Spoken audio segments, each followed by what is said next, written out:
Hello guys, আসসালামু আলাইকুম। আশা করি সবাই ভালো আছেন। তো আলহামদুলিল্লাহ আমিও অনেক ভালো আছি। তো আজ আপনারা দেখতে পাচ্ছেন আমি সেই উত্তরবঙ্গ পানিসাইলের যে পুরাতন আগ্রাবাড়ি আছে, সেই আগ্রাবাড়িতে আমি চলে এসেছি আজকে।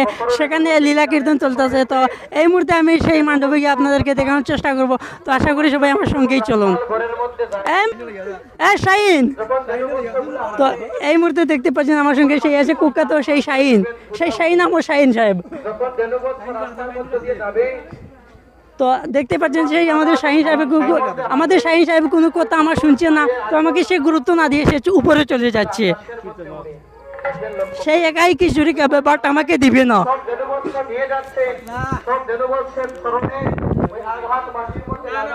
তো হাজারো লাখো মানুষের আকর্ষণ দেখা যাচ্ছে সেই ফিলিংসে, সেই কীর্তনে। তো সেই কীর্তনে আমি গিয়ে দেখবো এখানে কিরকম একটি আকর্ষণ হতে পারে। সেটা বড় কথা নয়।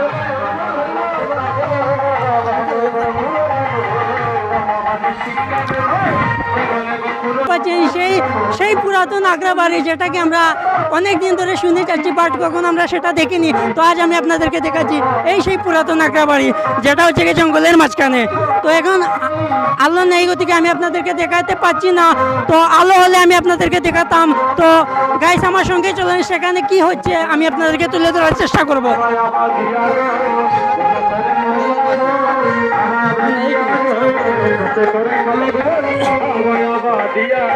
আপনারা দেখতে পাচ্ছেন আমি সেখানে চলে যাচ্ছি, এই সেই পুরাতন আগ্রাবাড়ি। তো শততার পরে সেই আমাদের জলকিদার সঙ্গে দেখা হয়ে যাচ্ছে।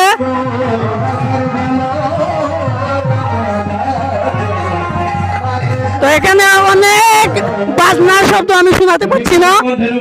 ঘুরে যাচ্ছে বলরাম দাস, তার চরণে নিবেদন করে বলছেন আজ আমাদের আনন্দের আর সীমা নাই।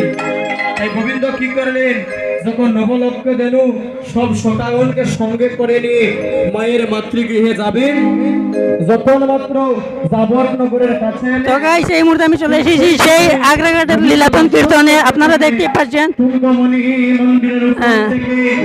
লাখো মানুষের আকর্ষণ এখানে মিলছে। হাজারো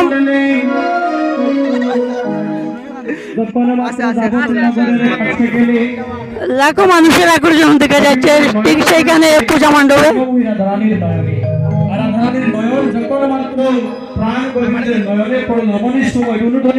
তো গাইস আপনারা দেখতে পাচ্ছেন, তো আমি সরাসরি বলতেছি।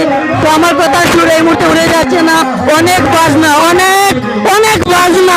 তো আমি আপনাদেরকে শোনাতে পারছি না।